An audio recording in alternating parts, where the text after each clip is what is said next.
हम थोड़ा आवाज़ अपनी चेक कर ले रहे हैं। मेरा नाम श्रुति नागवंशी है और मेरे ख्याल से आवाज़ आ रही होगी। अगर आवाज़ आ रही है तो हमको प्लीज़ जो भी लोग शामिल हैं बता दें। मेरी आवाज़ जी हाँ, हम पढ़ पा रहे हैं और आपके कमेंट्स भी देख पा रहे हैं। मेरी आवाज़ आ रही है तो आप लोग बता सकते हैं, आप में से कोई भी। बिल्कुल स्पष्ट है, मंजुला जी ने कहा। तो यदि समय हो चुका है, धीरे धीरे और लोग जुड़ेंगे। और सबसे पहले तो मंजुला जी को, पथगामिनी को हम बहुत बहुत धन्यवाद करना चाहेंगे कि दीदी ने आज हमको ये मौका दिया। और मेरे लिए थोड़ा सा असहज है क्योंकि पहली बार अलग अलग सक्रियताओं के बावजूद पहली बार मैं लाइव इस तरीके के फेसबुक लाइव से जुड़ रही हूँ। टीवी के विभिन्न कार्यक्रमों में तो शामिल होने का अवसर मिला, मगर वहाँ आपके ऊपर भार नहीं होता, यहाँ पूरा भार मेरे ऊपर है। तो हम किस तरीके से बातचीत कर पाएंगे और लोगों को संतुष्ट कर पाएंगे, इस मंच की जो गरिमा है उसको बनाए रख पाएंगे, ये मेरे लिए एक भार का काम है। और हम कोशिश करेंगे कि अपनी तरफ से पूरी बातचीत को रखें। और चूँकि मोड ये है, जो मैं पहली बार इस मोड पे हूँ फेसबुक लाइव पे, तो स्पष्ट है कि मेरे लिए कठिन है क्योंकि यहाँ आमने सामने बात नहीं हो पाएगी। आप लोग दिख रहे हैं लेकिन एकदम से फिजिकल प्रेजेंस नहीं है, तो मुझे थोड़ी सी असहजता होती है। लेकिन एक बार धन्यवाद, और सब लोग जो लोग जुड़ चुके हैं, आगे भी जुड़ेंगे, उन सबको बहुत बहुत सबका आभार कि सब लोग जुट रहे हैं। और जो कल 10 दिसंबर मानवाधिकार दिवस हम लोग ने मनाया, उसके ऊपर एक आज मुझे वक्तव्य देने के लिए आमंत्रित किया गया। तो क्या कहूँ, मानवाधिकार तो एक बहुत बड़ा और बृहद विषय है। फिर भी मंजुला दी ने कहा है तो उसके ऊपर अपनी थोड़ी से अनुभव, छोटे से अनुभव के आधार पे अपनी कुछ बातचीत को रखना चाहेंगे। और हम आमंत्रित करते हैं कि आप लोग अगर कुछ सवाल अगर आपके मन में होगा, उन सवालों के ऊपर को भी लिख भेजेंगे तो हम ज़रूर उसके ऊपर थोड़ी सी बात करने में मुझे सुविधा हो जाएगी। लेकिन अगर फिर भी हम कोशिश करते हैं और बातचीत रखते हैं। जो मूल रूप से मानव अधिकारों की बात कही जा रही है, जब मेरे दिमाग में पहले बात वहाँ आती है कि जो सरकार और लोग, समुदाय, नागरिक, उनके बीच में अगर उनकी अगर बात की जाए, जो हमारे समाज हैं, व्यक्ति हैं, व्यक्तियों से ही समाज बनता है, तो अगर उनकी बात की जाए तो सरकार और व्यक्तियों के बीच का एक बहुत अच्छा और महत्वपूर्ण रिश्ता है मानवाधिकार। उसी रिश्ते से हम सरकार से जुड़ते हैं। यदि हमारे मानवाधिकारों के कुछ मौलिक अधिकार जो सरकार को प्रतिपूर्ति जिसको करनी है, सरकार की ही जिम्मेदारी है, तो अगर वो एक रिश्ता न रहे तो हम सरकार की ओर भी की अनदेखी करें। तो शुरू से सरकारें हमारी पालनहार रही हैं। अलग अलग समय में कभी राजा हुआ करते थे, फिर लोकतंत्र आया और सरकार को हमारे पालन पोषण करने की जिम्मेदारी और भार उसके ऊपर रहा। अब अगर ऐतिहासिक रूप से देखेंगे तो अलग अलग काल में अलग अलग तरीके से नागरिकों का पालन पोषण हुआ। राजसत्ता भी केंद्र में थी जहां राजा प्रमुख हुआ करता था, और उसमें बहुत बहुतेरे राजा हुए जिन्होंने जनता के लिए अलग अलग तरीके का अभिनव कल्याणकारी काम किया। और उनको हम अपने इतिहास में पढ़ते भी हैं, उनको जानते भी हैं। वो हिंदू राजा भी हुए, मुस्लिम भी राजा हुए। लेकिन जब लोकतंत्र आया तो उसमें फिर सरकार की ये जिम्मेदारी बन गई और हमारी सरकार कल्याणकारी राज्य है और हम नागरिकों का पालन पोषण करना, एक गरिमामय सम्मानपूर्ण जीवन देना सरकार की जिम्मेदारी है। और अगर हम देखें मानवाधिकारों की बात, यहाँ पे हम एक बात बार बार मेरे मन में आ रही है, उसको कहते हुए हम आगे बढ़ें कि जब मानवाधिकारों की चर्चा 1992 से होने लगी, क्योंकि 93 में मानवाधिकार अधिनियम भारत में बना और जब 93 में इसका गठन हुआ, ये धारा बनी, तो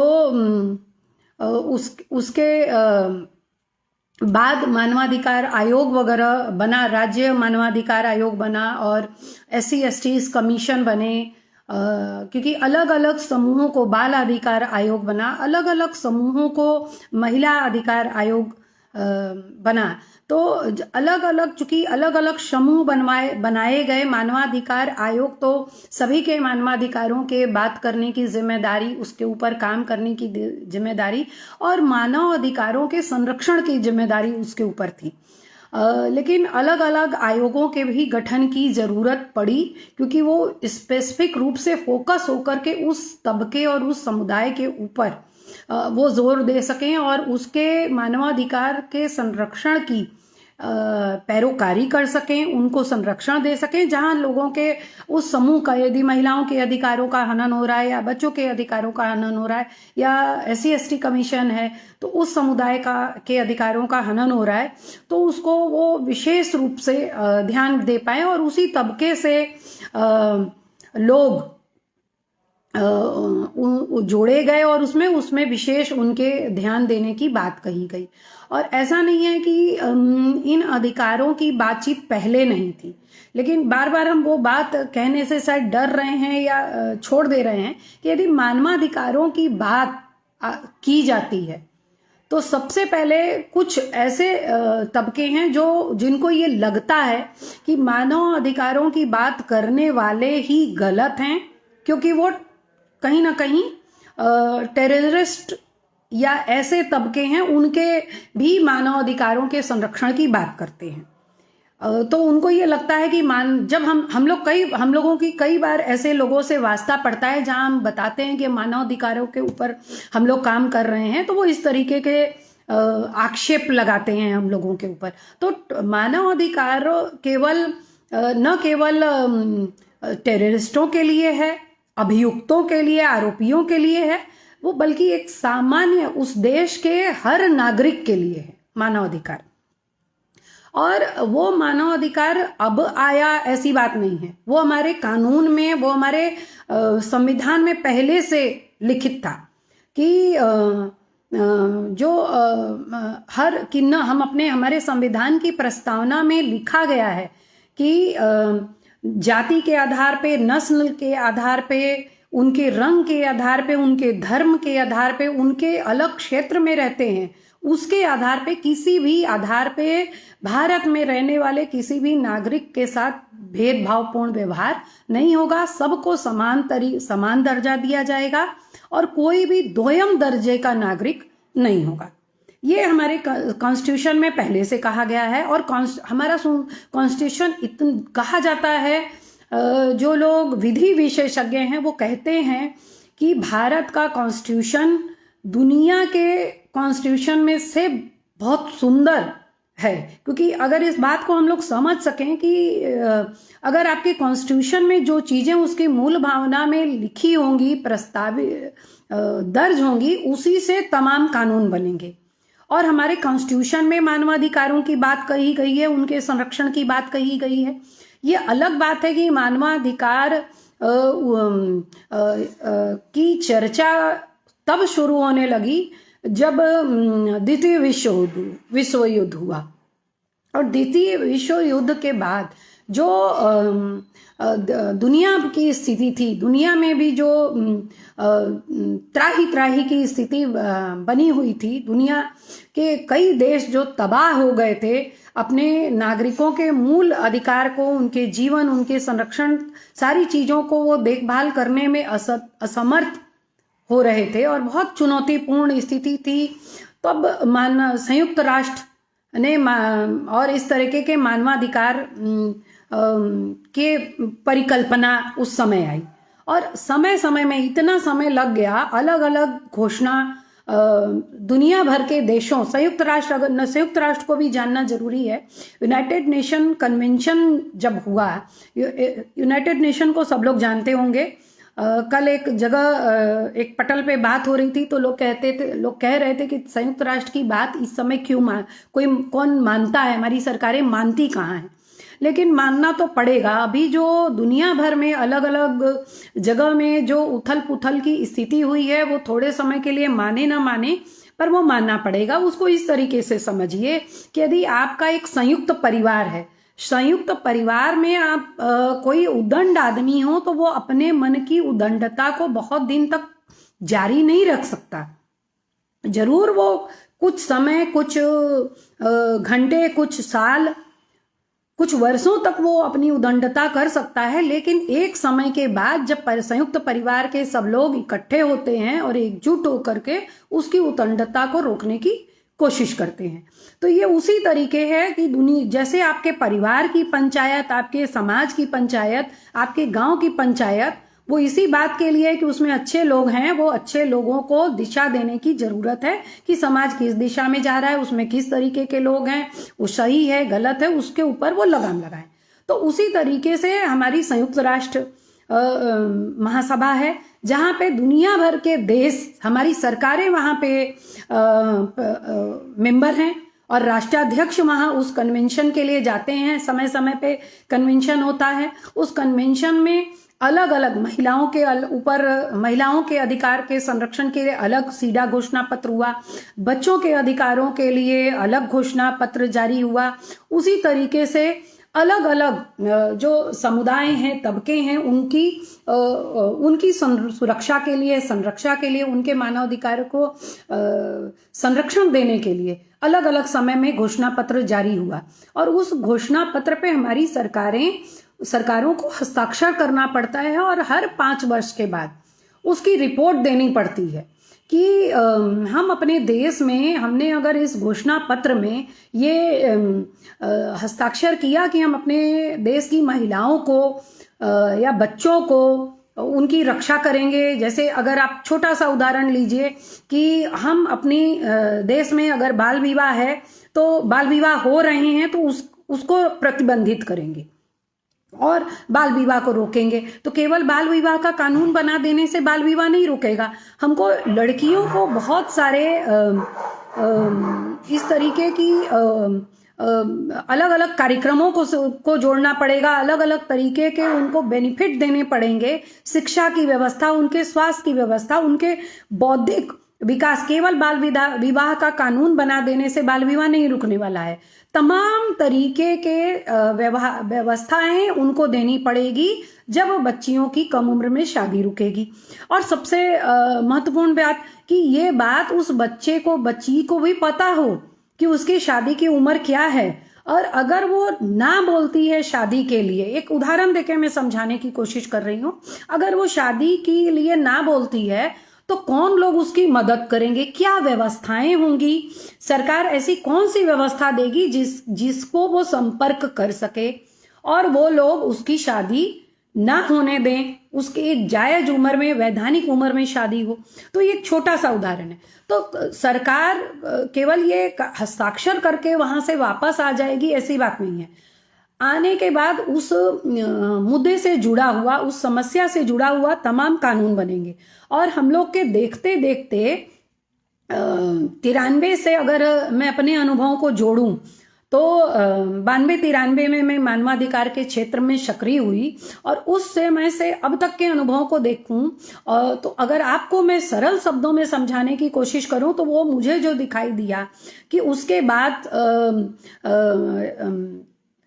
जो बच्चों का जो सबसे महत्वपूर्ण काम है, कानून है कि जे एक्ट, जुनाइल जस्टिस एक्ट बना, शिक्षा का अधिकार कानून बना, महिलाओं के स्वास्थ्य के ऊपर बहुत सारे कार्यक्रम लागू किए गए, जो बच्चियों से जुड़े हुए, बच्चियों की शिक्षा को प्रोत्साहन देने के लिए बहुत सारे कार्यक्रम संचालित हुए। बच्चों को उनकी सुरक्षा से संबंधित जो जे एक्ट में लिखा हुआ है उसकी सुरक्षा से संबंधित बहुत सारे कार्यक्रम संचालित किए गए राज्य सरकारों द्वारा, केंद्र सरकारों द्वारा, और उसकी वो कानून बना देने से या कार्यक्रम बना देने से जो तबका है उसको पता नहीं चलेगा। तो स्कूलों में तमाम अलग अलग जगहों में जा करके उससे संबंधित कानूनों की जानकारी, क्योंकि अगर मुझे मेरे अधिकार पता होंगे तभी मैं उस अगर अधिकार का हनन होगा तो उसके लिए हम किसी से मदद ले सकते हैं। अब किससे मदद लेना है ये सब कुछ अगर पता होगा तब हम ले पाएंगे, वरना मुझे क्या लगेगा कि ये तो ऐसा होता ही है। और हमारे समाज में भी लोगों में चुप्पी की संस्कृति बहुत ज्यादा है। लोग ये कहेंगे कि ये ऐसा होता है क्योंकि ताकत है वही दूसरे को सताने का काम करता है। वो चाहे आपके परिवार के अंदर सत्ता हो, चाहे आपके समाज के अंदर जो सत्ता हो, तो वो ही लोगों को दबाने और सताने का काम करते हैं।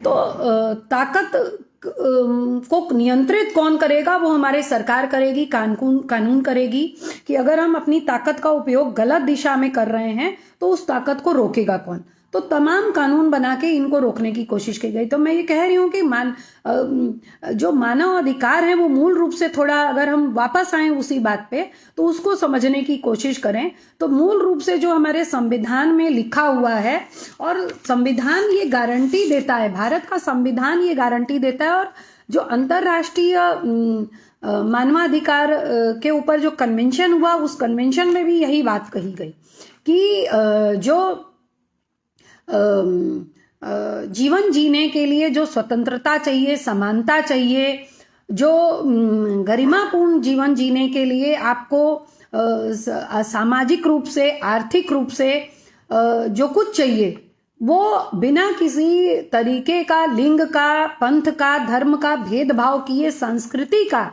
भेदभाव किए, हर नागरिक, भारत का हर नागरिक उसका हकदार है। और ये केवल भारत के लिए नहीं, अगर मेरे बच्चे का जन्म अमेरिका में होता है तो जन्म होने के साथ वहां पे उसका वो वहां के लिए अधिकार बनता है कि उसको वहां पे जीवन जीने का अधिकार मिले। ये नहीं कि इसके लिए फिर मुझे भारत का मुंह देखना पड़ेगा। अगर मेरे बच्चे का जन्म किसी भी अमुक देश, ABCD किसी भी देश में होता है तो वहां पे उसके मानव अधिकार सुरक्षित होते हैं, उसके जीवन जीने के जो मौलिक अधिकार हैं वो सुरक्षा देने की का काम उस देश का है। तो तमाम समझौतों में इस तरीके का के नियम, कानून और समझौते और इन चीजों पे गहन विचार हुआ। वो संरक्षित करने की जिम्मेदारी हमारी सरकारों की है।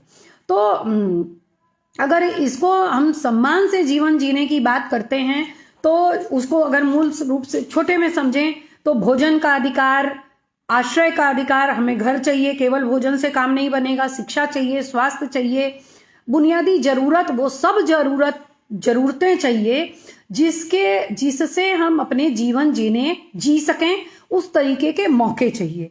केवल कुछ चीजें हमको मिल जाए उसमें, हमको अपने आप को विकसित करने का भी मौका चाहिए। हम जब समान रूप से जी पाएंगे, स्वतंत्र जी पाएंगे, और हमको सुरक्षा भी चाहिए, क्योंकि हमारे समाज में भिन्न भिन्न किस्म के लोग हैं। वो किस तरीके से आपको सुरक्षा दे पाए वो भी हमारे सरकार की जिम्मेदारी है। तो ये मानव अधिकारों को एक सार्वभौमिक, जो मैं कह रही थी कि एक सार्वभौमिक, दुनिया के किसी भी देश में, वो एक दुनिया में सब जगह पे वो एक बराबर का हमारे घोषणा पत्र में, जो मानवाधिकार घोषणा पत्र में कहा गया है, दो बातें हैं। एक मानवाधिकार घोषणा पत्र जो संयुक्त राष्ट्र कन्वेंशन में कहा गया है, और एक अपने देशों का संविधान, उस संविधान में कहा गया है, जो कहा गया है। तो दोनों जगह एक सी बातें हैं। मैंने पहले भी कहा कि जो भारत का संविधान है वो बहुत सुंदर संविधान है। उस कॉन्स्टिट्यूशन में सबके समानता की बात कही गई है, और सरकार और हमारे भाई एक ने लिखा कि सरकार और समाज दोनों की संयुक्त जिम्मेदारी है। बिल्कुल संयुक्त जिम्मेदारी है। अगर हम शिक्षित समाज, अपने को हम शिक्षित कहते हैं, सभ्य कहते हैं, तो अगर हम सभ्य हैं तो हमारी जिम्मेदारी भी है, केवल लेने से नहीं होगा, हमको अपने भूमिका का निर्वहन भी करना पड़ेगा। तो सामाजिक, आर्थिक, राजनैतिक, सांस्कृतिक रूप से तमाम ये जो मूलभूत कहे गए हैं कि राजनैतिक, सांस्कृतिक, सामाजिक, आर्थिक, सांस्कृतिक, इन सब विभिन्न रूप में हमको अपने हमारे अधिकार दिए जाएंगे। अब इन अधिकारों को ऐसा नहीं है कि टाइम टू टाइम ये किसके लिए है और किसके लिए नहीं है, या आज अधिकार की घोषणा की जा रही है, मानव अधिकार है, और कल ये अधिकार कोई सरकार आए तो वो बदल ले, रद्द कर दे, छीन ले, इस तरीके की व्यवस्था नहीं है। मानव अधिकारों का मतलब कि मूल रूप से जो हमारे जन्म होने के साथ ही हमारा अधिकार शुरू हो जा रहा है। जिस जगह पे हमारा जन्म होता है उस जन्म होने के साथ ही हमारा अधिकार शुरू हो जा रहा है, और अधिकारों की भी एक सीमा है। अधिकार मतलब ये हम लोग इंग्लिश की एक स्टोरी पढ़े होंगे कि एक व्यक्ति कहीं जा रहा था तो वो अपने स्टिक को राउंड गोल घुमा रहा था। अब वो छड़ी वो बड़े मेरे ख्याल से 8th या 9th में ये एक स्टोरी इंग्लिश के बुक में हम लोगों को पढ़ाई जाती है कि वो घुमा रहा था, और इस स्टोरी के माध्यम से हम बच्चों को उस टेक्स्ट बुक्स में ये सिखाने की कोशिश की गई थी कि हमारे अधिकार हमारी नाक के साथ ही खत्म हो जाते हैं।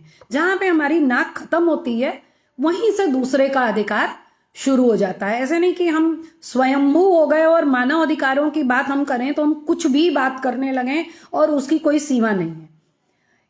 जहां पे ये बात को जब हम व्यवहार में लाएंगे फिर हमको समझ में आएगा। जब तक हम व्यवहार में नहीं लाएं हमको समझ में वो बात नहीं आएगी कि हमारे नाक के बाद ही अब दूसरे का अधिकार शुरू हो जा रहा है। तो हम कोई भी चीज मानव अधिकारों के नाम पे किसी के ऊपर थोप नहीं सकते, और किसी भी धर्म, संस्कृति, उसके व्यवहार, उसके खान पान, उसकी उसके ऊपर अपने धर्म को थोपने की बात ये हम नहीं कर सकते। ये इसकी एक सीमा है। तो इस सीमा को हम लोगों को समझना पड़ेगा, और जो मानवाधिकारों के अलग अलग जो मुद्दे कहे गए हैं उन मुद्दों के ऊपर बहुत सारी चर्चाएं होती हैं हमारे समाज में। बहुत सारे आयोग बने हुए हैं, उनको हम लोगों को समझना पड़ेगा कि जो मूल रूप से चीजें कही गई हैं हमारे संविधान में, उन संविधान का तो पालन करना है, पर जो हमारे कर्तव्य हैं उसका भी पालन करना है। अगर अब मानवाधिकार ही जब हमने कहा कि हमारी नाक के बाद खत्म हो जाता है, तो जो हमारे समाज में अलग अलग किस्म के लोग हैं, जो खास करके अगर हम अशिक्षित समाज में देखें, ग्रामीण समाज में देखें, या जहाँ पे शिक्षा का स्तर अभी कम है, बौद्धिक क्षमता जहाँ पे कम है, विचार विमर्श कम है, वहाँ पे हम देख रहे हैं कि अभी भी महिलाओं की स्थिति, उनके बच्चों की स्थिति, परिवार में बच्चों की स्थिति बहुत ही दोयम दर्जे की है, और हम दोयम दर्जे के व्यवहार उनके साथ करते हैं। अपने लिए कुछ चाहते हैं और अपने ही घर की महिला के लिए कुछ अलग तरीके का व्यवहार चाहते हैं। अगर हम इस बात को इस तरीके से समझें कि बहुत जगह हम लोग चर्चा करते हैं, जब मानव अधिकारों पे लोगों की समझ बनाने की कोशिश करते हैं, तो सबसे पहले उसको समझना पड़ेगा कि उनकी रक्षा करने की जिम्मेदारी कौन सा ऐसे तत्व हैं जो मानव अधिकारों की रक्षा करेंगे। तो निश्चित रूप से न्यायालय, जो हमारा कॉन्स्टिट्यूशन है, और कॉन्स्टिट्यूशन को व्यवहार में लाने के लिए न्यायालय होगा, सरकार होगा, और सरकार की एक और नागरिक के बीच की एक कड़ी है। अलग अलग जो ब्यूरोक्रेट्स हैं, विभाग है, स्वास्थ्य विभाग और अलग अलग तरीके के विभाग, जो महिला एवं बाल कल्याण विभाग है या गृह मंत्रालय है, तमाम, और उसके पूरे क्रम में जो कार्यक्रम, योजनाएं, कानून वो आएंगी, और जमीनी स्तर पे हम देखें तो वो अलग अलग कार्यक्रमों के रूप में हम तक पहुंचता है। तो अगर इन चीज़ों को अगर हम देखें तो ये दिखाई देता है, ये समझ में आता है। और अगर हम इस चीज को समझ पाए, इसी इसी गतिविधि को करते हुए लोगों में मानवाधिकार के परिप्रेक्ष्य के ऊपर अगर हम बात करते हुए, हम लोग ने जब समुदायों के साथ बात की, क्योंकि हम ये मान के चलते हैं कि जो शिक्षित समाज है वो तो पढ़ लेता है, वो अपने बारे में अपने मूलभूत सिद्धांतों को जानता समझता है। और सबसे जरूरी बात कि शिक्षित समाज के जो आसपास जो समाज है, उसके जो पहचान के लोग हैं, उसके जो रिश्तेदार हैं, नातेदार हैं, वो भी जानते हैं, जानते समझते हैं। वो चूंकि शिक्षित हैं तो वो कानून की मदद ले सकते हैं जब उनके मानवाधिकारों की कहीं हनन होती है, कहीं उनके मानवाधिकार का उल्लंघन होता है। तो हम लोग उस तबके में ना जा करके ज्यादातर जो ऐसे समाज हैं जो अशिक्षित हैं, जो SC/ST कम्युनिटीज के लोग हैं, महिलाएं हैं, ग्रामीण समाज में OBC हैं, उनके पास ज्यादा जाते हैं। जो आदिवासी समाज हैं उनको, उनके बीच में मानवाधिकार के जागरूकता कार्यक्रम हम लोग संचालित करते हैं अपनी संस्था के माध्यम से। तो वहां पे जब हम ये पूछते हैं लोगों से उनका इस विषय में क्या राय है और क्या बेसिक समझ है, उसको समझने व शुरुआत करने के लिए कि ये बताइए कि पुलिस मार सकती है कि नहीं, तो कहते हैं क्यों नहीं मार सकती, जरूर मार सकती है। अब वो इस हमारे इस सवाल के साथ वो ये पूछने की भी कोशिश नहीं करते हैं कि पुलिस किसको मार सकती है, किसको नहीं मार सकती है। हम और आप ये बात जानते हैं कि पुलिस को एक थप्पड़ भी मारने का अधिकार नहीं है। कई बार हम लोग में से भी लोगों को भ्रम रहता है, हम ये मान लेते हैं कि यदि अमुक व्यक्ति कोई अपराध किया है तो उसको पुलिस मार सकती है। ऐसा नहीं है।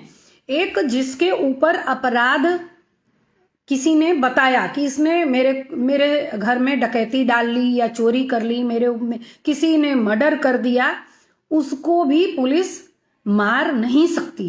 इस छोटी सी बात को अगर हम लोग समझने की कोशिश करें, ये दंड देने का सिद्धांत न्यायालय का है, वो किसी पुलिस या किसी अधिकारी और किसी विभाग का नहीं है कि वो उसको ये जिम्मेदारी ही नहीं दी गई है कि आप दंड देंगे।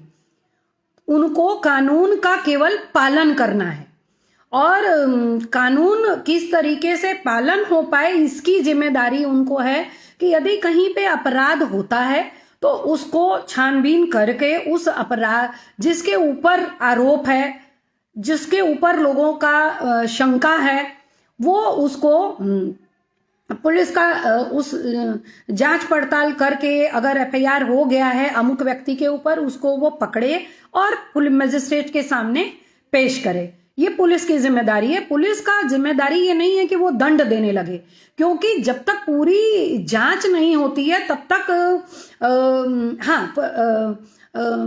आप लिख रही हैं मंजुला दी कि पुलिस अपने को न्यायालय समझ बैठती है। बिल्कुल, और हम लोग भी उनको समझ लेते हैं।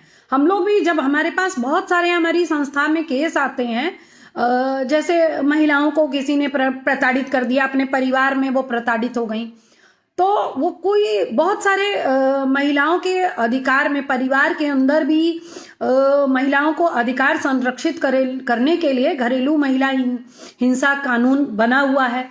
और वो कानून इतना सुंदर कानून महिलाओं ने ही उसको बनाया है। वर्षों से जो महिला अधिकारों पे महिलाएं काम कर रही थी, उन्होंने बहुत सारे अनुभवों को लेकर के ये कानून बनाया।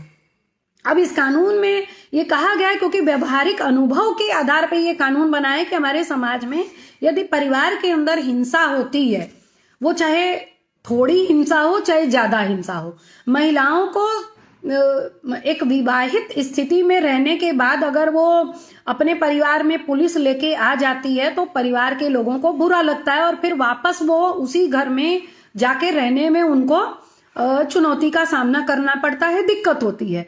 तो बहुत सारा ये दो तरीके के कानून है, एक दीवानी का कानून और एक सिविल का कानून। तो इसको सिविल के कानून में रखा गया है घरेलू महिला हिंसा अधिनियम, कि जहां पे बैठ के आप सेटल कर सकते हैं, अपनी अपनी शर्तों को साथ में रख करके एक दूसरे की शर्तों को मान करके बीच का रास्ता निकाल सकते हैं।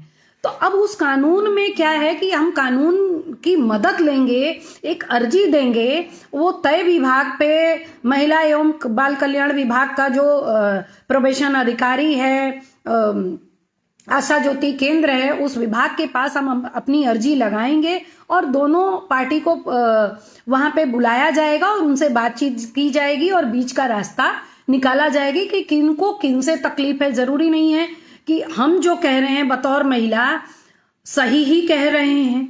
जब मेरे पति आएंगे फिर वो दोनों के बीच की बातें होंगी उनके सामने, एक तीसरे व्यक्ति के सामने, और फिर तय हो पाएगा कि क्या बीच का रास्ता निकल सकता है। अब लोग जो परिवार के लोग हैं इस अर्जी को ही देने नहीं देंगे। वो बोलेंगे मैडम जी आप किसी तरीके से कुछ करिए, और वो आता ना, उनका पति आता और पिटाता तो सब ठीक हो जाता। अब पिटाने से कौन ठीक होगा? हम लोग ये मान के चलते हैं क्योंकि हमारी जो, मेरी ये समझ कहती है कि जो हमारी फिल्में हैं ना, वो फिल्मों ने हमारे मन में के ऊपर, हमारे दिमाग के ऊपर बहुत गहरा प्रभाव छोड़ा है। हम आजकल तो वो थोड़ा सा कम हुआ है, थोड़ा सा कम हुआ है, बिल्कुल थोड़ा सा कम हुआ है। कई बार हम लोग जो अभी अगर हम फिल्म देख रहे होते हैं तो वहाँ बहुत सारे मानवाधिकार के उल्लंघन को हम देख रहे होते हैं कि पुलिस आई और एकदम ढिसुम ढिसुम करी और लोगों को सब लोग बड़े नियंत्रित हो गए। ऐसा होता नहीं है, और ये तरीका भी सही नहीं है कि पुलिस को आते ही कैसे पता चल जाएगा कि इसकी गलती है और इसकी गलती नहीं है। तो वो तय करना न्यायालय का काम है कि कहाँ पे क्या गलत है और क्या सही है, और वो बहुत अपने आप में सघन विषय है। वो हम 10 मिनट में किसी की बात सुने और ये तय कर लें, एक तरीके तरफ हो जाएं, उसी का ये प्रभाव है ना कि जिसकी लाठी उसकी भैंस। ये कहावत है कि अगर मेरे पति के पास, बार बार हम उदाहरण दे रहे हैं इस तरीके का, कि अगर पति के पास पैसा है तो पुलिस किसकी सुनेगी, ये आप तय कर लीजिए। और औरत के पास अगर पैसा नहीं है तो पुलिस उस पीड़ित औरत की सुनेगी या उस पति की सुनेगी। उसी तरह समाज में भी यदि किसी के साथ हिंसा होता है, कोई ताकतवर व्यक्ति है, जैसे हम केवल ताकतवर व्यक्ति की बात क्यों करें, बिल्कुल वो फिल्में हमारी बहुत सारी गलत धारणाएं हमारे दिमाग में बना देती हैं और हमको लगता है कि ऐसे ही होता है, एकदम जाओ और तुरंत पुलिस एक्टिव हो जाएगी। ऐसा होता नहीं है, व्यवहारिक जीवन में ऐसा होता नहीं है। उनको एक्टिव होने की जिम्मेदारी है। अगर मेरे साथ अन्याय हो रहा है, किसी ABCD पर्सन के साथ अन्याय हो रहा है, चाहे वो परिवार के अंदर हो रहा है, वो चाहे समाज के अंदर हो रहा है, स्वयं पुलिस भी क्यों ना अन्याय कर रही हो, तो भी उस अन्याय से मुक्ति पाने का मेरा अधिकार बनता है। और उसके लिए तमाम कानून, तमाम नीति और तमाम विभाग बनाए गए कि यदि पुलिस मेरे ऊपर मेरे मानवाधिकारों का हनन करती है, सपोज करिए यदि किसी महिला, किसी कोई व्यक्ति है आपके या कहीं भी, उसने कोई अपराध किया, अब पुलिस पकड़ने कब आती है? उसके ऊपर अगर आरोप है तो पुलिस पकड़ने कब आती है? आधी रात को आएगी, और आधी रात को आएगी, उस व्यक्ति को ही नहीं पकड़ेगी, उस घर में पूरा तांडव मचा के जाएगी, उनके घर की महिलाओं के साथ दुर्व्यवहार करके जाएगी, उनको पूरा तहस नहस करके जाएगी। और वो ऐसा वो किसके साथ करती है? यदि शिक्षित समाज हो, सभ्य पढ़ा लिखा हो, क्योंकि वो हमारी जाति से ही पता चल जाता है ना। अगर हम बताएंगे फलाने सिंह, फलाने पांडे, तो हमारी जाति का पता चल जाता है। अगर और पुलिस आने के पहले, हमारे घर आने के पहले ऐसा नहीं कि वो पता नहीं करती है कि हम कौन हैं, मेरी समाज में हैसियत क्या है, मेरे पिता, मेरे ससुर, मेरे पति क्या करते हैं, उनको पता होता है। तो यदि उनको पता है कि हम सक्षम हैं, हम उस तबके से आते हैं कि हम सक्षम हैं, हम शिकायत कर सकते हैं, हम अपने न्याय की लड़ाई लड़ सकते हैं, तब तो वो अलग तरीके से हमसे पेश आएगी। उसी तरीके से पेश आएगी जिस तरीके से कानून में कहा गया है कि सूरज डूबने के बाद महिला को पुलिस थाने में नहीं बुला सकती। अगर वारंट नहीं है व्यक्ति को पकड़ने का तो पुलिस उनके घर नहीं जा सकती, उनको पूछताछ के लिए थाने में नहीं बुला सकती। तो तमाम चीजें हैं। 24 घंटे से अधिक थाने में पुलिस किसी को नहीं रख सकती। यदि उसके ऊपर किसी भी तरीके का, कि ज़्यादा से ज़्यादा क्या होगा, उस व्यक्ति ने किसी का मर्डर किया होगा। ऐसी स्थिति में भी आप जांच पड़ताल के नाम पे, पूछताछ के नाम पे आप थाने में नहीं रख सकते। आपने पकड़ा उसको, आपको लगता है घर, जिनके घर की हानि हुई है वो कह रहे हैं कि इन्होंने किया है, बिल्कुल आप पकड़िए, लेकिन 24 घंटे के अंदर उनको न्यायालय में पेश करना है। न्यायालय में अब मजिस्ट्रेट महोदय ये तय करेंगे कि उनके साथ क्या करना है, उनको छोड़ देना है या उनको पूछताछ के लिए आपको दे देना है या न्यायालय में भेज देना है। तो ये मजिस्ट्रेट तय करेंगे और पुलिस उसके लिए अर्जी लगाएगी कि उनको उस व्यक्ति के लिए पूछताछ, क्योंकि उस केस में ज़रूरत है। ये तमाम चीज़ें हैं। तो कहने का मतलब ये है कि तमाम कानून बने हुए हैं और हम, जो मैं बात वहाँ से कह रही थी कि जो फिल्में हमारा दिमाग बनाती हैं कि हम थाने में जाएंगे तुरंत न्याय मिल जाएगा, या पुलिस डंडा उठाएगी, जो हम लोगों को भी लोग बोलते हैं कि उसको पिटवा दीजिए तो पति समझ जाएगा। क्यों समझ जाएगा भैया? एक पुरुष जो है वो पूरा उसका दिमाग उस समाज में वो बना है, जिस समाज में, जो हमारा पुरुष प्रधान समाज है, और वो पुरुष प्रधान समाज में उसने यही सीखा कि हमको किस तरीके से हावी होके रहना है। वो सामने वाले के अस्तित्व को नकारता है। वो अपनी पत्नी, अपनी माँ, अपनी बहन, अपने घर की और जो महिला सदस्य हैं उनके अस्तित्व को वो नकार रहा है, उनको, अपने घर के बच्चों को वो नकार रहा है। वो ये नहीं सोच पा रहा है कि अगर हम अपने परिवार में इस तरीके का दुर्व्यवहार कर रहे हैं तो हमारे बच्चों के ऊपर इसका कितना असर पड़ रहा है। तो ये जो दंड का विधान है, वो दंड का विधान न पुलिस के पास है न हम लोगों के, चूंकि हम समानती समाज से धीरे धीरे हम ऐसे समाज में गए हैं जहां कानून के अनुसार हम लोगों को चलना है।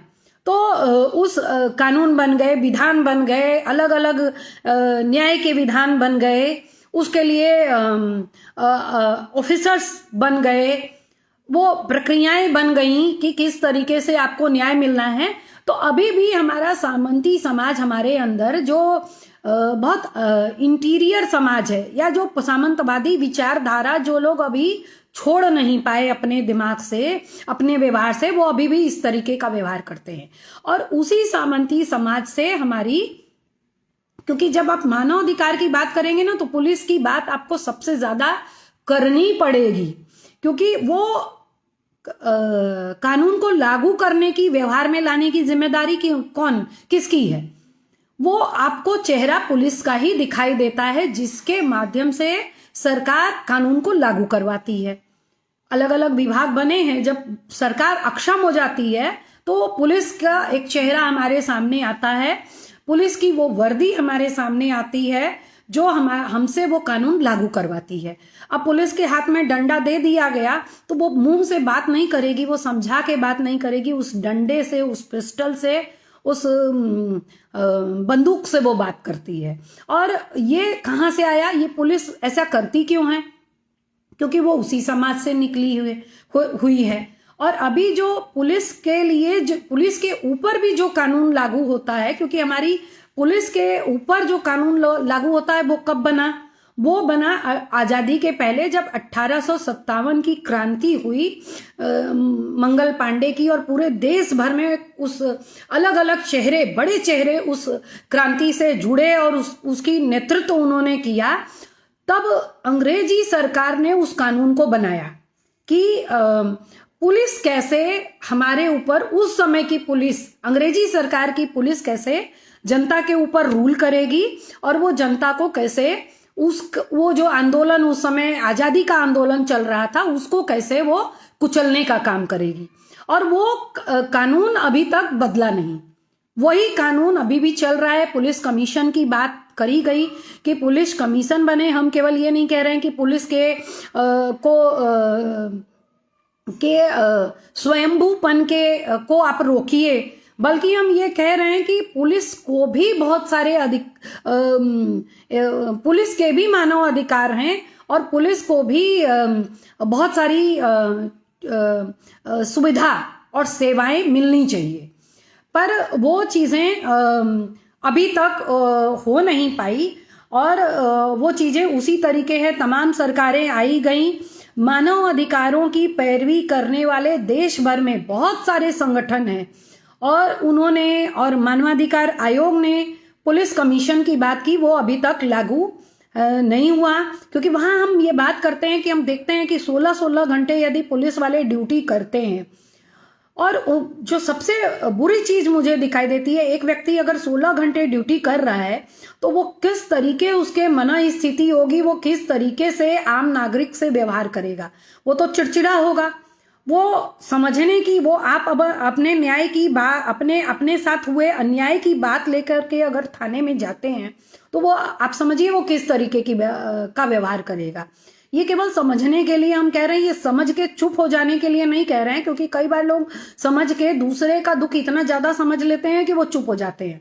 तो हमें चुप्पी की संस्कृति नहीं बनानी है, हमको बोलते रहना है, क्योंकि मानव अधिकारों की बात हर तरफ से होनी चाहिए। और उसके ऊपर हम आगे भी बात करेंगे कि पश्चिम में किस तरीके से कहीं कहीं पे मानव अधिकार इस तरीके से संरक्षित हैं।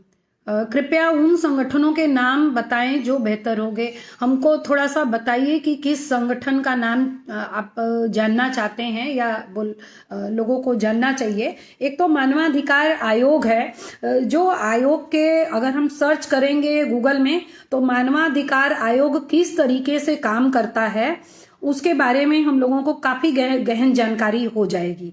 और मानवाधिकार की क्या है, उसके मानवाधिकार कमीशन क्या है, उसके पोर्टल को भी हम सर्च करके पा जाएंगे। और वहां पे हम हर व्यक्ति, कोई भी आम व्यक्ति वहां पे अपनी शिकायत दर्ज कर सकता है अपने साथ हुए मानवाधिकार हनन के मुद्दों को लेकर के, अपनी साथ हो रही मानवाधिकार के समस्याओं को लेकर। वो किसी भी तरीके से हो सकती है। जो इंसान होने के नाते यदि उसको लग रहा है कि वो इंसान है और उसको गरिमापूर्ण जीवन जीने के लिए उसमें ये चीज बाधा पड़ रही है, तो वो उसकी शिकायत आयोग से कर सकता है। वो सरकार से भी कर सकता है, अपने जिले के डीएम, कलेक्टर, अपने मुख्यमंत्री, उस विभाग जहां उसको समझ में आता है। जैसे महिला है तो महिला एवं बाल कल्याण विभाग है, बच्चा है, बच्चे के अधिकार की बात है तो वही महिला एवं बाल कल्याण विभाग है, और उसके ऊपर फिर वो आयोग के पास जा सकता है। वो राज्य सरकार में राज्य मानवाधिकार आयोग है, उसको भी अगर हम सर्च करेंगे तो हम उस तक पहुंच जाएंगे। और बाल संरक्षण आयोग है, राज्य बाल संरक्षण आयोग है। उसी तरह केंद्र में भी है राष्ट्रीय मानवाधिकार आयोग, राष्ट्रीय महिला आयोग और राष्ट्रीय बाल संरक्षण अधिकार आयोग। या अगर हम अनुसूचित जाति और जनजाति से संबद्ध हैं तो अनुसूचित जाति एवं जनजाति आयोग है। अल्पसंख्यक समुदायों से हम संबंधित हैं या उनके मुद्दे हैं तो हम अल्पसंख्यक आयोग है, उस तक ये अपनी शिकायतें पहुंचा सकते हैं। जहां भी एक मूल चीज को हम समझें कि जहां भी एक मानव जीवन में गरिमापूर्ण जीवन जीने में हमको ये लगता है कि ये चीज जो है बाधा है और हमको इसमें असहज है, थोड़ी सी भी असहजता है, तो हम वहां पे शिकायत अपनी दर्ज कर सकते हैं। और ज्यादा से ज्यादा क्या होगा, वहां से ये पता चल जाएगा कि आपकी ये शिकायत वो टैकल कर सकते हैं या नहीं कर सकते। अगर वो टैकल नहीं कर सकते तो वो संबंधित राज्य सरकारों को लिख देते हैं कि आप उनके पास जाइए, और राज्य सरकारों के पास अपने पत्र के भी भेज देते हैं कि आप इस मामले में अमुक व्यक्ति का ये शिकायत प्राप्त हुआ है, उस मामले में आप इनको मदद करिए, हस्तक्षेप करिए। हाँ बिल्कुल, पढ़े लिखे लोग ही इसके ऊपर ये कर सकते हैं, लेकिन अभी तो मेरी वो तैयारी नहीं है। चूंकि मैं एडिटर हूँ तो मैं लिख के ये पता शेयर कर दूंगी कि तमाम आयोग, जो अलग अलग आयोगों का हमने जिक्र किया, वो आयोग के पते मैं पथगामिनी पोर्टल आपके इस फेसबुक पेज पे हम जरूर शेयर कर देंगे। और उसको जो भी लोग आज लाइव सुन रहे हैं वो लोग वहां से इस एड्रेस को ले सकते हैं और लोगों को रेफर कर सकते हैं। तो हम बात जहां कर रहे थे कि केवल हम अपने अधिकारों की बात नहीं, हम किसी दूसरे व्यक्ति के भी अधिकार का हनन अगर हम देख रहे हैं तो हम उसके लिए भी शिकायत दर्ज कर सकते हैं। और उसमें कोई ऐसा नहीं है कि यदि हम शिकायत दर्ज करते हैं तो मेरे लिए कोई कार्रवाई हो जाएगी।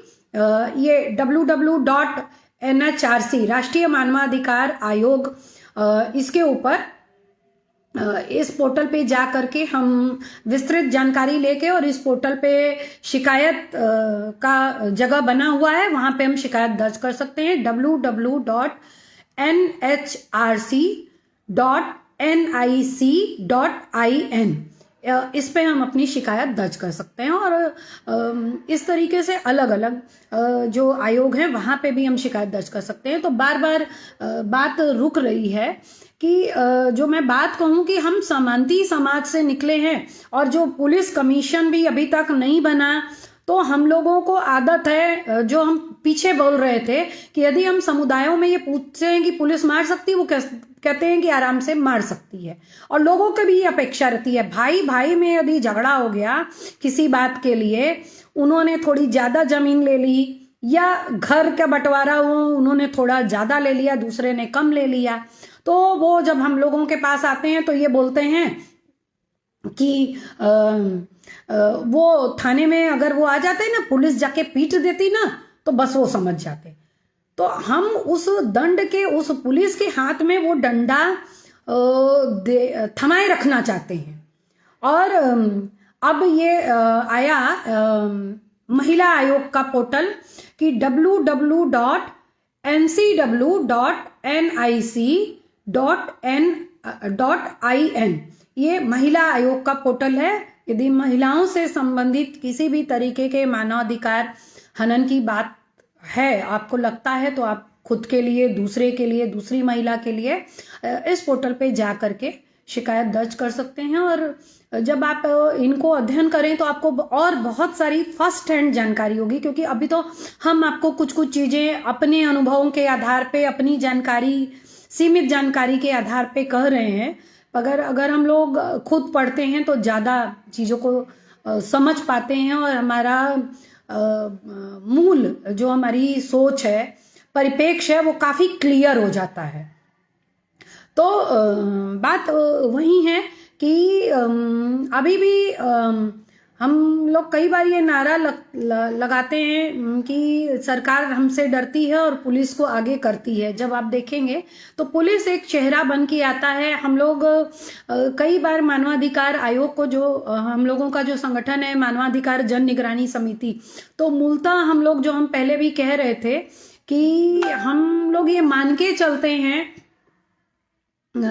कि शिक्षित समाज अपने मानवाधिकारों की रक्षा करना जानता है।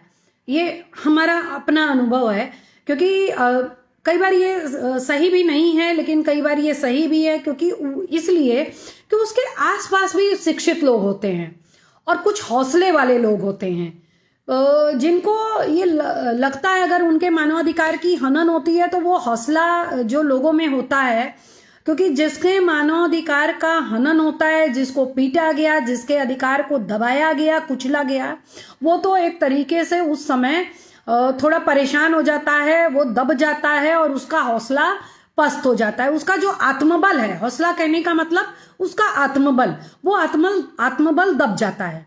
लेकिन उसके रिश्तेदार नातेदार का भी उतना ही आत्मबल दबे, ये जरूरी नहीं होता, क्योंकि पुलिस भी, आप जो मैं कह रही थी कि ये जान करके उतना ही दूर तक उसको दबाने का प्रयास करती है जितना कि वो उसको आंक लेती है। लेकिन अगर हम लोग ये देखें कि जो हम लोग वंचित समुदाय के बीच में काम कर रहे हैं, SC ST के बीच में काम कर रहे हैं, जो मूलतः अशिक्षित हैं, ज्यादातर अभी भी अशिक्षित लोग हैं, अब उनके साथ अगर उनके मानवाधिकार का हनन होता है, SC कमीशन का अभी ये पोर्टल डाला गया है, उसको भी आप लोग देख लें कि अगर अल्पसंख्यक समुदाय के शेड्यूल ट्राइब्स और शेड्यूल कम्युनिटीज से जो लोग हैं तो इस पोर्टल पे जाके शिकायत कर सकते हैं। मैं जो कह रही थी कि जो वंचित समुदाय के लोग हैं, अगर उनके बीच में अगर कहीं मान लीजिए कि एक अमुक व्यक्ति ने, जो हम लोग ने अपने अनुभव में देखा कि कोई गांव में ठाकुर साहब हैं, अगर उनके बनिहार ने उनके यहाँ काम करने से मना कर दिया, या उनके उस समुदाय, ऐसी समुदाय के किसी एक व्यक्ति ने उस सवर्ण समुदाय के किसी व्यक्ति के साथ कोई मारपीट हो गई, किसी भी तरीके की हिंसा हो गई, कुछ भी कोई भी घटना घट गई, उस समय हम लोगों का अनुभव यही देखने में मिला कि जब वो पुलिस के पास गए, वो सवर्ण समाज के लोग जो अपने उनके साथ कुछ भी उनको लगता है कि यह अन्याय हुआ, और वो पुलिस के पास गए। पुलिस आई रात में, दिन में नहीं आएगी, क्योंकि दिन में आएगी पुलिस तो लोग इधर उधर भागेंगे, दूसरों की मदद लेने के लिए जाएंगे। पुलिस के ऊपर भी जो विभाग बने हैं, उनके एसएसपी, वरिष्ठ पुलिस अधीक्षक, डीएम हैं, उनके जो आईजी कमिश्नर हैं, उनके पास वो जा सकती है, तो दिन में नहीं आएंगे। डराने का काम हमेशा रात में होगा। वो रात में पूरी फौज के साथ वहां आएंगे। और बहुतेरे ऐसे दंगे के उदाहरण हैं कि कहीं एक व्यक्ति ने किसी लड़की को छेड़ दिया, कुछ और हो गया, अब वो पूरा समुदाय वहां से या पुलिस आई और उस पूरे दलित समाज के लोगों के घर में घुस घुस के लोगों को मारा और तोड़ फोड़ किया। कहने का मतलब है कि जब सवर्ण समाज का व्यक्ति कोई गलती करता है तो उस एक व्यक्ति को दंड मिलेगा, उस एक व्यक्ति को यह बताया जाएगा कि तुमने गलत किया और तुमको ऐसा नहीं करा जाएगा, वो दंड दिया जाएगा। वो उस दंड की बात हम नहीं कर रहे हैं जो न्यायालय दंड देगा। न्यायालय में दंड देने की प्रक्रिया तो बड़ी लंबी है और बड़ा टाइम लग रहा है। पुलिस तुरंत दंड देने लगती है और हम भी तुरंत पुलिस से ये अपेक्षा करते हैं कि पुलिस दंड दे, तो वो दंड एक व्यक्ति को मिलेगा। लेकिन अगर दलित समाज के किसी व्यक्ति ने कुछ किया तो पूरा के पूरे दलित समाज को दंड दिया जाएगा।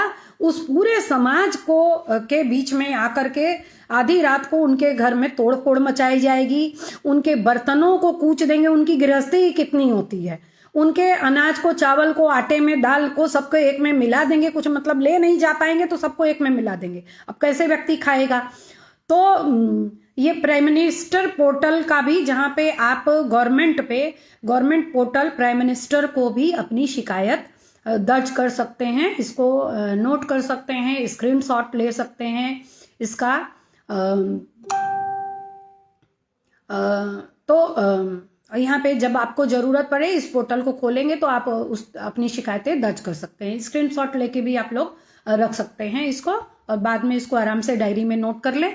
तो मैं कह रही थी पूरे समाज को वो दंड मिलता है, तो ये बहुत बड़ी विडंबना है और हम इसको जायज ठहराते हैं, क्योंकि जो पढ़ा लिखा समाज है, शिक्षित समाज है, वो सवर्णों का समाज है। और अब ये दंड दिया क्यों जाता है, पहले तो इसको हम समझें। दंड दिया क्यों जाता है? क्योंकि हम सबक देना चाहते हैं कि तुम अपना सिर ऊंचा नहीं कर सकते।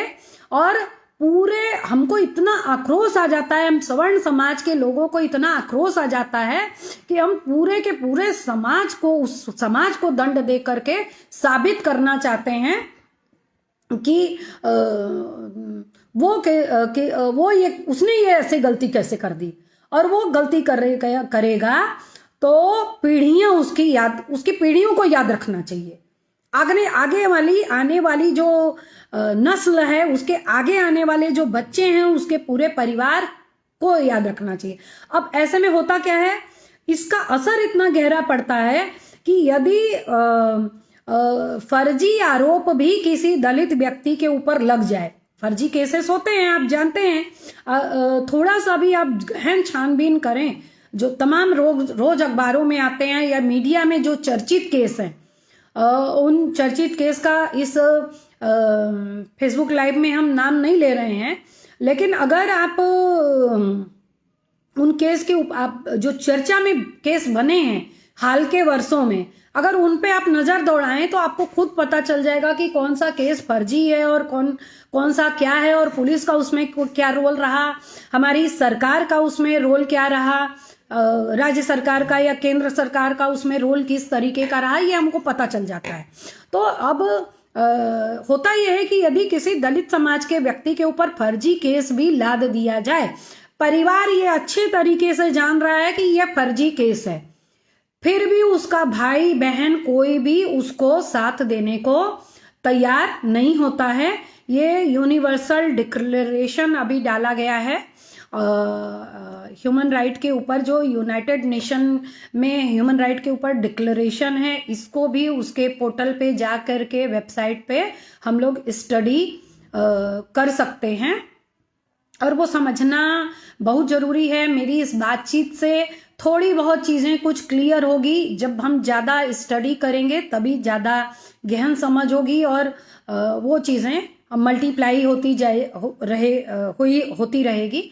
तो कहने का मतलब कि हम लोगों के पास बहुत सारे उदाहरण हैं जब भाई ने गलती की या नहीं की, ये फर्जी केस लादा गया है।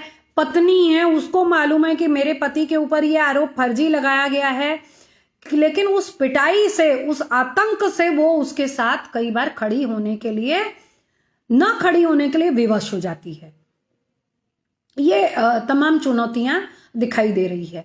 तो पुलिस के हाथ में, कहने का मतलब है कि पुलिस के हाथ में डंडा देने का ये मतलब है। डंडा नहीं देने की हम पैरवी नहीं कर रहे हैं, क्योंकि अभी तो ये भी बहुत सारी घटनाएं दिख रही हैं कि जहां पुलिस अकेले गई, कम संख्या में गई, लोगों ने मिल करके पुलिस को ही मार दिया। अगर ज्ञापन देना चाहते हैं और अभी किसी भी, क्योंकि पुलिस भी तो सरकार के आदेशों का पालन करती है, तो अगर वो मना है कि उसके आगे, उस सीमा के आगे हम नहीं जा सकते, तो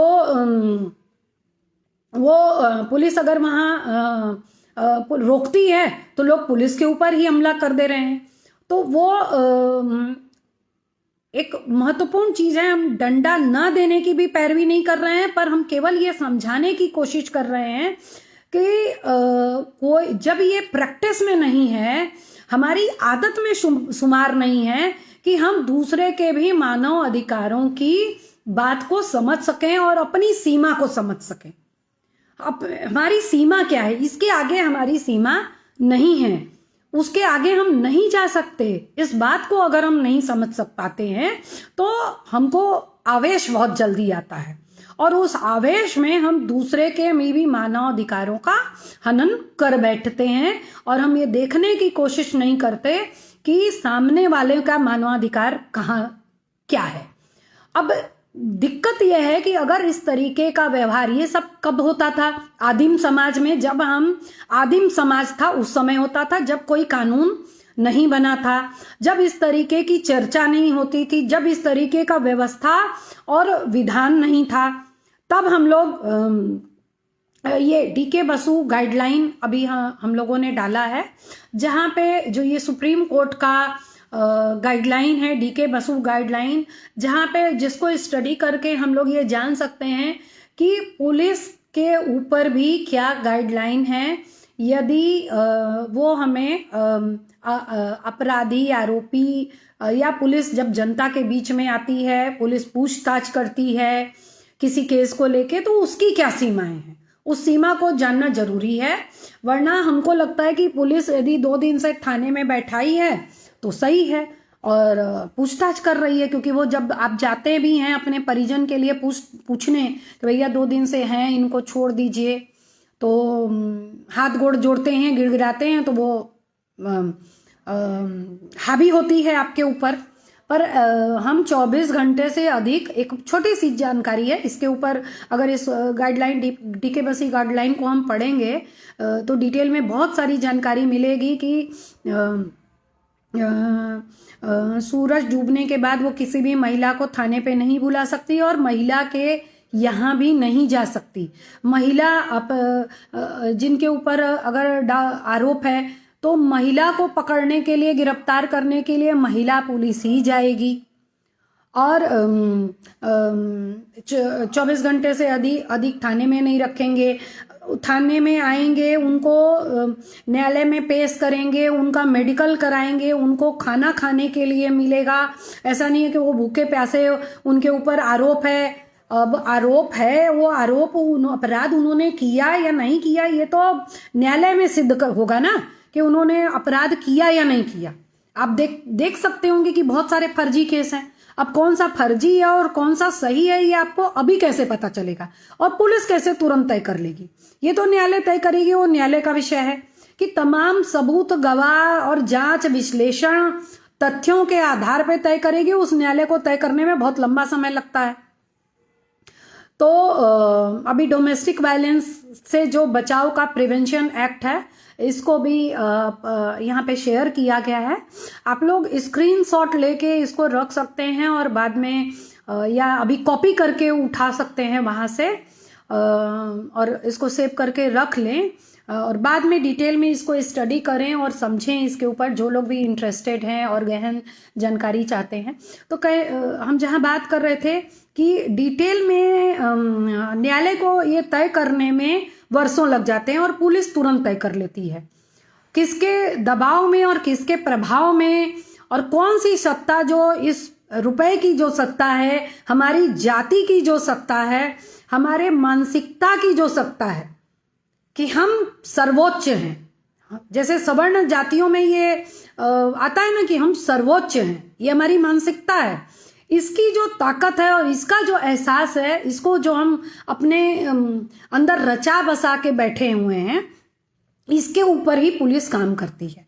तो ऐसा ना हो कि किसी निर्दोष को, कहा गया है हमारे ये जो न्याय की देवी हैं, उनके आंखों पे पट्टी क्यों बांधी गई है कि वो तथ्यों और सबूतों के आधार पे ही न्याय जज फैसला लेंगे। वो देख के किसी का इनोसेंट चेहरा देख करके और किसी का सख्त चेहरा देख के, हम खूंखार चेहरे की बात नहीं कर रहे हैं, किसी का चेहरा देखने में थोड़ा सख्त लगता है और कोई देखने में बहुत इनोसेंट लगता है। हाँ, न्यायालय को सुपुर्द करने के पहले ही दमन चक्र चलता है और वो इतना ज्यादा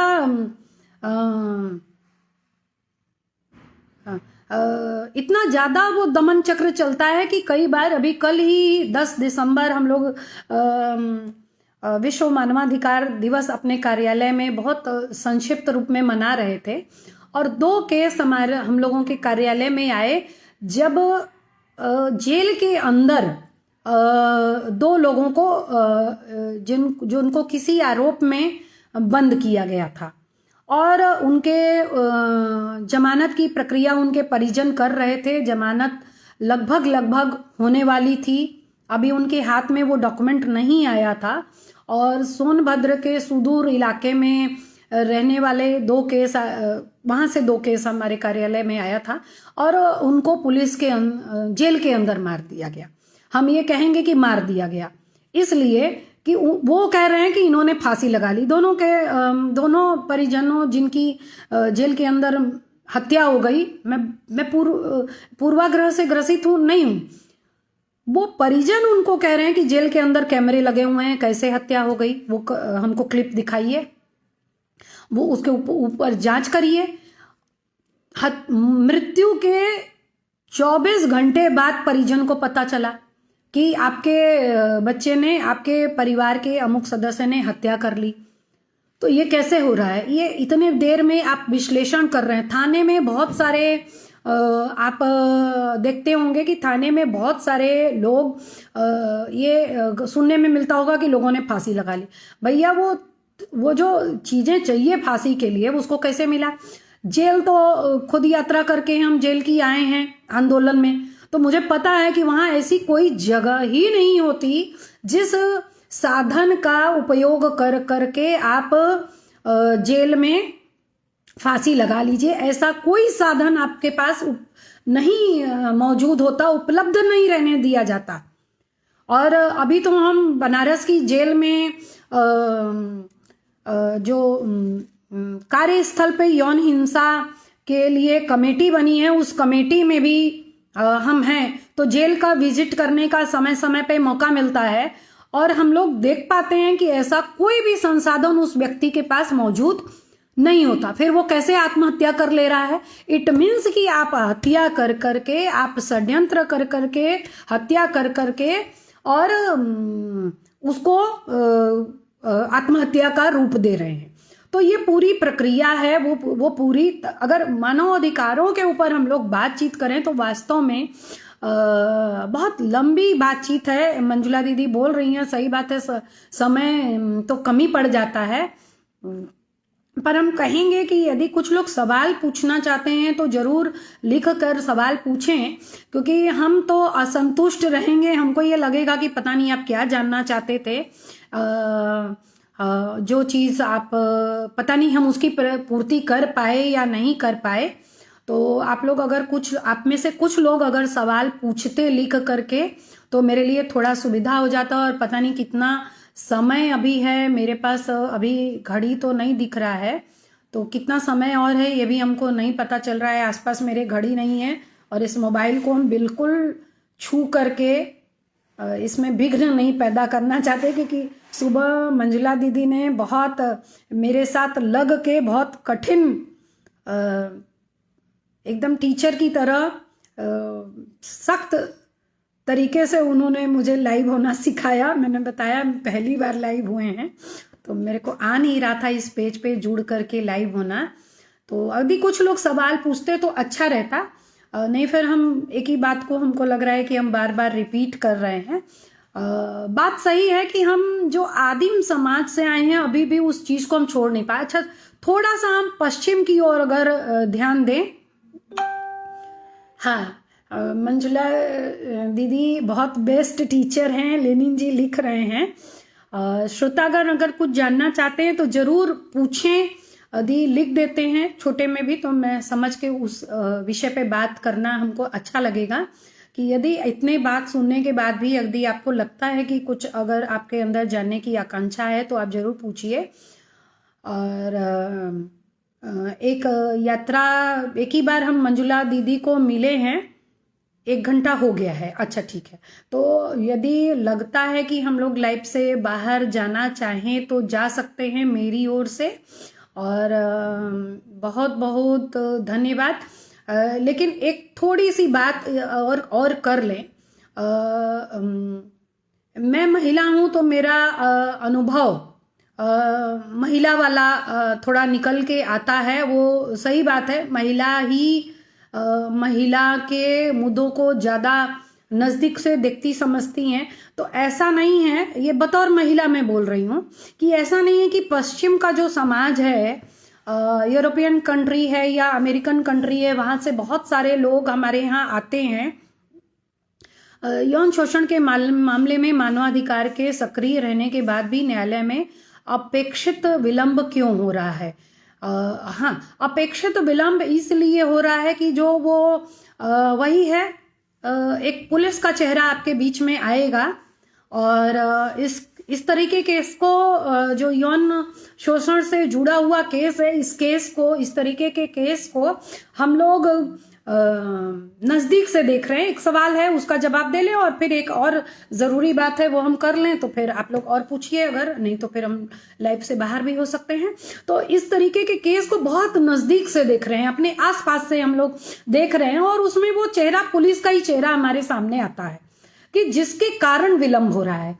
कि जो इन्वेस्टिगेशन करना है, जो तथ्य सामने लाने हैं, न्याय लेने के लिए, फैसला करने के लिए जो तथ्य सामने लाने हैं, उन तथ्यों को लाने में, एक तो जो केस न्यायालय में चल रहे हैं उनके ऊपर अगर देखा जाए तो मेरा व्यक्तिगत अनुभव है, बहुत सारे केसेस को हम लोग लड़ रहे हैं क्योंकि हम वंचित समाज के से जो लोग हैं जिनके साथ यौन हिंसा हो रहा है, बलात्कार की घटना और छेड़छाड़ की घटनाएं हुई हैं, उनके केसेस को हम लोग नज़दीक से देख रहे हैं। उनके साथ हम लोगों को खड़े होना पड़ता है हर तरीके से। तो हम लोग यही देख रहे हैं कि पुलिस का जो चेहरा है वो चेहरा ही हमको कटघरे में खड़ा दिखाई देता है कि जिन तथ्यों को सामने लाना है, जिसके ऊपर मजिस्ट्रेट महोदय फैसला ले पाएंगे, वो तथ्य, वो सबूत, वो सामने समय पे नहीं आ रहे हैं। अगली तारीख, अगली तारीख, अगली तारीख। फास्ट ट्रैक कोर्ट में इन मामलों को लेना है, लेकिन वो फास्ट ट्रैक कोर्ट क्या है, वो 6 साल 8 साल लग जा रहा है। तो ये एक बड़ा दिख रहा है। इसलिए पुलिस के ऊपर जब मानवाधिकार की बात होती है तब पुलिस के ऊपर बात करना मजबूरी बन जाती है कि क्योंकि पुलिस एक पुलिस ही एक महत्वपूर्ण कारक है जो हमारे मानवाधिकार को संरक्षित करेगा। क्योंकि अगर कोई विभाग बना दिया गया, न्याय विभाग बना है, न्यायालय बने हैं, पर मजिस्ट्रेट या डीएम या कलेक्टर या विभाग या मंत्री जो विभाग को देख रहे हैं, न्याय एवं अधिकारिता मंत्रालय, कानून एवं न्याय अधिकारिता मंत्रालय, वो विभाग, वो मंत्री खुद आपको उठ के हाथ में न्याय की पुड़िया लेके आपको हाथ में देने नहीं आएंगे। वो पुलिस को ही उस रास्ते पे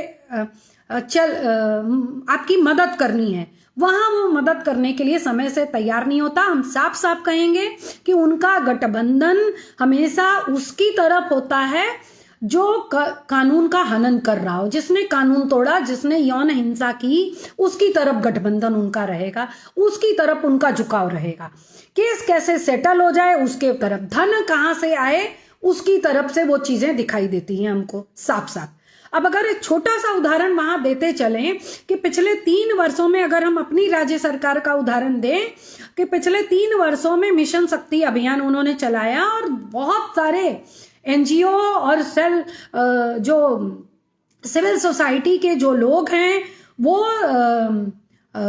मानवाधिकार की क्या भूमिका है, सब उन्हीं की भूमिका है। अभी हम बात करते हैं, लेकिन एक बात अपनी समझा लें कि जो सिविल सोसाइटी के लोग इस मिशन शक्ति कार्यक्रम से जुड़े, और मिशन शक्ति कार्यक्रम ये था कि ये मूल रूप से महिलाओं को सुरक्षा देने का, महिलाओं के साथ जो हिंसा है वो किसी भी तरीके की, खास करके यौन हिंसा की बात उन्होंने की थी कि स्कूलों में और स्कूल आने जाने के रास्ते में, और जहाँ कहीं भी महिला के साथ कुछ हो रहा है, गलत हो रहा है, महिला अपने साथ हो रहे हिंसा को पहचाने, और जो सरकार के अलग अलग कार्यक्रम हैं, जो हेल्पलाइन है, उस हेल्पलाइन का वो उपयोग कर पाए। तमाम चीजें बता दी। 3 सालों से हम लोग ने अपने संसाधन से, इसके लिए उन्होंने एनजीओज को कोई संसाधन नहीं दिया। एनजीओज उत्साह में अपने संसाधन को लगा के इस कार्यक्रम से जुड़े कि ये बहुत अच्छी बात सरकार कर रही है कि महिलाओं को उनके अधिकार के बारे में बता रही है। जो सरकार द्वारा हेल्पलाइन नंबर 1076, 1090 और 1098 तमाम नंबरों की जानकारी दे रही है, उनको कैसे प्रयोग किया जाए, क्या पूरे ढांचे खाचे को वो बता रही है। इसका यही तो हम चाहते थे और सरकार ये कर रही है। हम लोग उस कार्यक्रम से जुड़ गए। अब इस जुड़ने के बाद अब भी हम लोगों को दिखाई दे रहा है, और उसमें पुलिस के साथ ये कार्यक्रम संचालित करना था। पुलिस हर जगह हम लोगों के साथ गई। एक एसआई को लगाया गया, हर थाने से 2 एसआई को लगाया गया कि वो अपनी पारी बदल के अपनी ड्यूटी के साथ इस कार्यक्रम को स्कूलों के अंदर जाकर के करेंगे। और पुलिस का रिश्ता और बच्चों का रिश्ता भी बनेगा कि पुलिस अंकल आके हमको ये बता रहे हैं। सारी चीजें बहुत अच्छे से हुई, इतनी खूबसूरत ढंग से हुई कि जिसका हम लोग अंदाजा नहीं लगा सकते। हम खुद उस कार्यक्रम में रहे तो वो बिल्कुल उस मानक से हुई जिस मानक से होनी चाहिए या होती। लेकिन अब जब उसी क्षेत्रों से घटनाएं हो रही हैं बलात्कार की, यौन हिंसा की, और उसी थाने में वो लोग, पीड़ित व्यक्ति अगर जा रहा है, अपना परिवार बच्चा लेके जा रहा है, उस तरह की घटनाओं को लेके जा रहा है, वो हीला हवाली चल रही है। बहुत बुरी तरीके से हीला हवाली चल रही है। और हमारे इस समय तो राज्य सरकार में हम लोग बोले तो बोले कैसे, वो इस तरह की स्थिति है कि अबरा मारे और रोवे भी ना दे, तो इस तरीके की। और लेनिन जी ने लिखा कि गरीब की हालत ज्यादा खराब है। बिल्कुल, क्योंकि उसकी कोई सुनने वाला नहीं है, और उसके हम बार बार कह रहे हैं ना कि उसके आसपास भी लोग नहीं है, उसके रिश्तेदार उसका साथ छोड़ के चले जाते हैं। उसको अगर किसी की भी मदद लेनी है, सब लोग यही बोलते हैं कि भैया कहाँ तक लड़ोगे, ना तुम्हारे पास पैसा है ना कुछ है। पुलिस ये समझाती है। जब देखिए कुछ कानून ऐसे होते हैं जो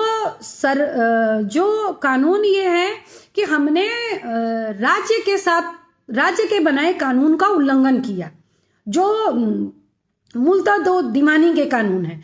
अब दीवानी के कानून, यदि किसी का मर्डर हो जाता है, किसी के साथ यौन हिंसा हो जाती है, बलात्कार हो जाता है, इस तरीके के कानून का जो हनन किसी ने किया, तो इन कानूनों का मुकदमा सरकार लड़ती है। सरकार के वकील वहां न्यायालय में मौजूद होंगे और अगर किसी के साथ कुछ होता है तो वो वकील उस मुकदमे को लड़ेंगे, उनको फ्री ऑफ कास्ट वो वकील मिलेगा। पुलिस क्या बोलती है, तुम कहाँ से मुकदमा लड़ पाओगे, तुम कहाँ से पैसा पाओगे, ये तमाम चीजें। मतलब उसको वो भ्रमित कर दे रहा है, वो पुलिस भ्रमित कर दे रहा है, भैया उसको तो मुकदमा खुद लड़ना ही नहीं है, उसने राज्य के खिलाफ राज्य के कानून को तोड़ा है। राज्य जो अपना शासन चलाता, अपनी सत्ता चलाता, उसमें उसने उल्लंघन पैदा किया है। और सरकार और राज्य की जिम्मेदारी है अपने नागरिकों को सुरक्षा देने की, तो वो उसके लिए पैरवी करेगा, उसका मुकदमा लड़ेगा, उसके पास पैसा हो या ना हो।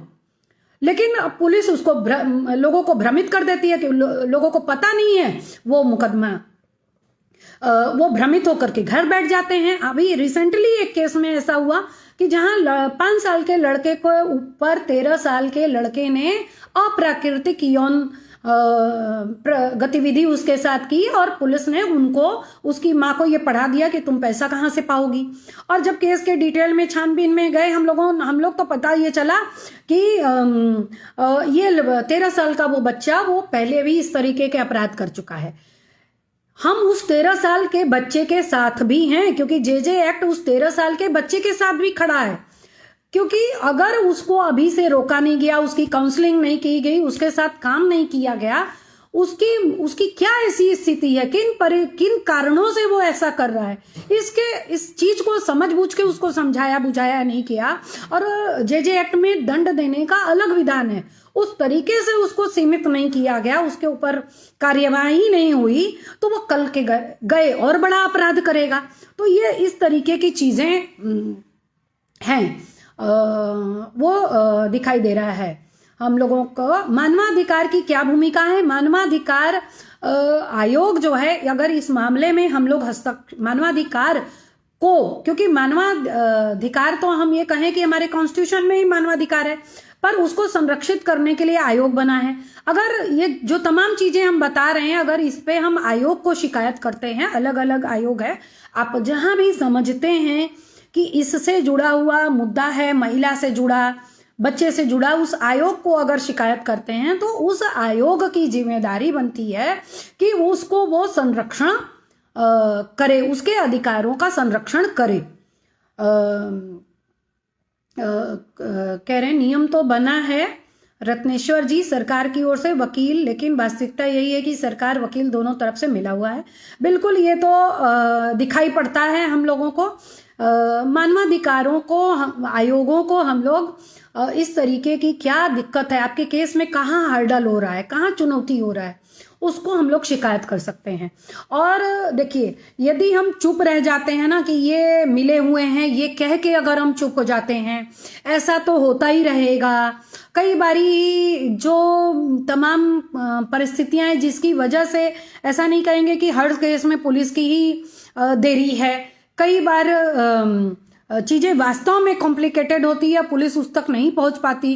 तो इन चीज़ों में अगर हम जो अलग अलग विभाग बने हैं उनके और आयोग को अगर हम कंप्लेन नहीं करते, आयोग हमारी राज्य सरकारों के साथ काम करता है, उनको डायरेक्शन देता है, उनको नोटिस करता है, तो अगर वो हम उनको नहीं बताते तो वो चीज़ें वैसी चलती रहती है। और अगर हम अपने अनुभव से कहें कि जब से राष्ट्रीय मानवाधिकार आयोग बना, महिला आयोग बना, तो हमने ये महसूस किया, अलग अलग आयोग बने, चिल्ड्रन कमीशन बना, हमने ये महसूस किया कि जो चुप्पी की संस्कृति थी और लोगों की सोच थी कि ये तो होता रहेगा, वो बदली। वो हाल के वर्षों में थोड़ा सा इसमें हम कहेंगे कि सुषुप्ता अवस्था आ गई है, लोग थोड़ा चुप हो गए हैं, पर वो चुप्पी तोड़नी पड़ेगी, क्योंकि आयोग में भी सरकारें अपने प्रतिनिधियों को चुन लेती हैं, जबकि मानवाधिकार आयोग में कभी भी कोई आम व्यक्ति का चुनाव नहीं हो सकता। वो सुप्रीम कोर्ट के और हाई कोर्ट के जो रिटायर चीफ जस्टिस होते हैं, अब आप समझिए कि उनको कितना ज्ञान होगा, वो लोग वहां पे चुने जाते हैं, जिनको की वो 5 लोगों की नियुक्ति होती है, उसमें एक सिविल सोसाइटी से भी लोग होते हैं। ये 5 लोग मिलकर के उसको उस केस में डायरेक्शन देते हैं और चीज़ें करते हैं। रत्नेश्वर जी ने फिर लिखा कि पुलिस से कम दोष न्यायालय का भी नहीं है, न्यायालय के खिलाफ आप कुछ कह नहीं सकते, क्योंकि न्यायालय तो जो तथ्य सामने आएगा उसको ही देख करके फैसला लेगा।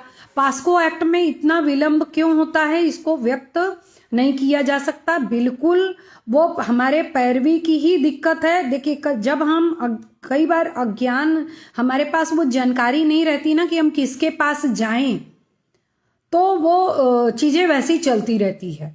तो न्यायालय में भी ऊपर कुछ है, न्याय व्यवस्था है, कमीशन है। न्यायालय को भी हम सुप्रीम कोर्ट को लिख सकते हैं, हम उनके पास जा सकते हैं, चिल्ड्रन कमीशन के पास जा सकते हैं कि हमारे केस में चुनौती कहाँ से आ रही है, हर्डल कहाँ से आ रही है।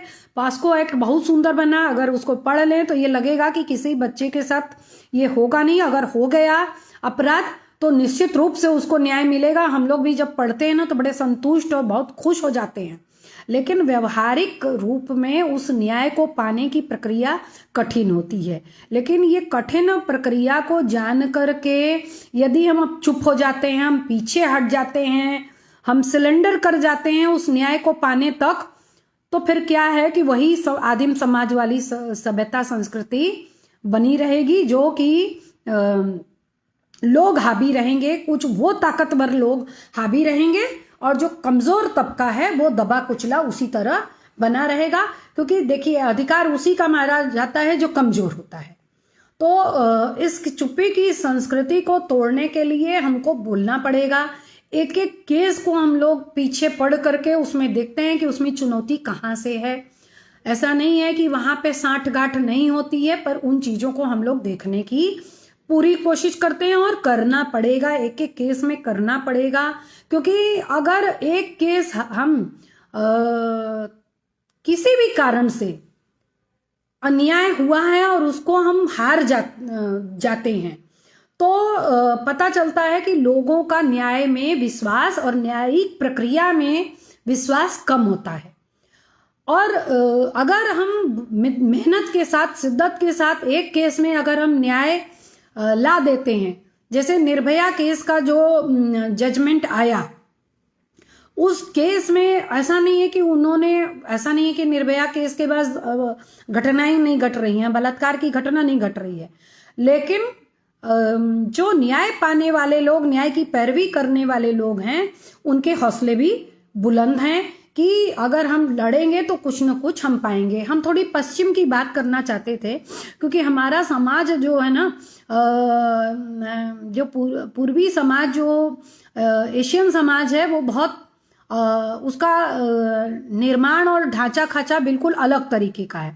अगर पश्चिम में हम देखें तो वहाँ सब लोग एक दूसरे के चीज़ों को बहुत रिस्पेक्ट करते हैं। अगर इस रिस्पेक्ट करने की प्रक्रिया को हम समझें, देखें, 2 दिन पहले हम दिल्ली में थे, एक उदाहरण के साथ हम बात को समझा पाएंगे। 2 दिन पहले हम दिल्ली में थे और हमने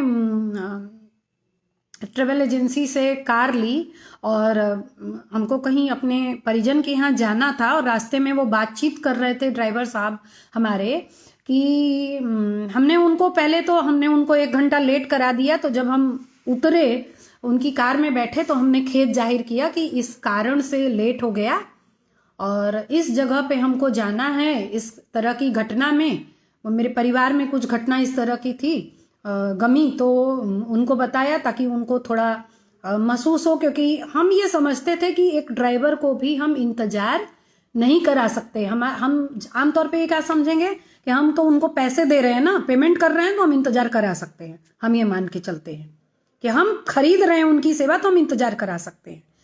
बिल्कुल सही बात है, हम सेवा खरीद रहे हैं, लेकिन उसके भी मानवाधिकार को समझिए ना। हम पैसा दे रहे हैं, हम उतनी देर की सेवा खरीद रहे हैं, ये मेरा अधिकार है कि हमने कीमत दे दी तो हम सेवा प्राप्त करें।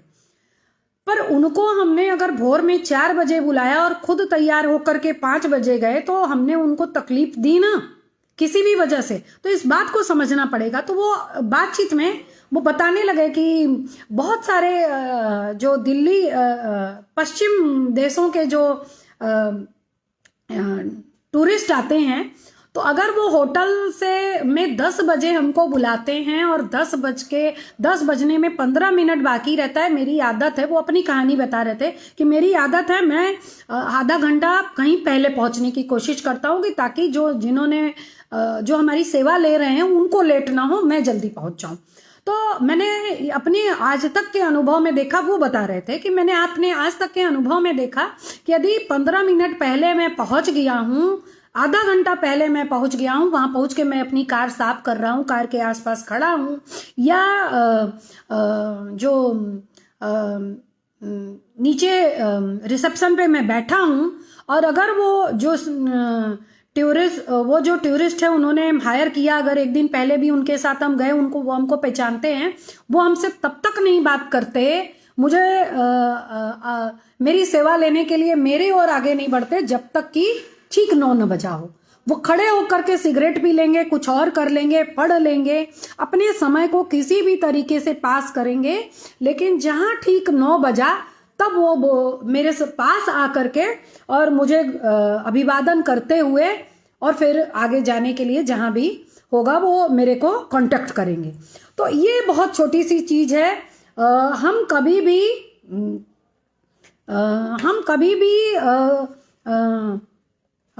उनके ये चीज को, छोटी सी चीज को समझ ही नहीं पाते। जो मैंने कहा कि मेरी नाक के बाद दूसरे के मानवाधिकार शुरू होते हैं, उस चीज को हम समझ ही नहीं पाते। हमको यही लगता है कि हमारी ताकत है तो हम सर्वोपरि हैं।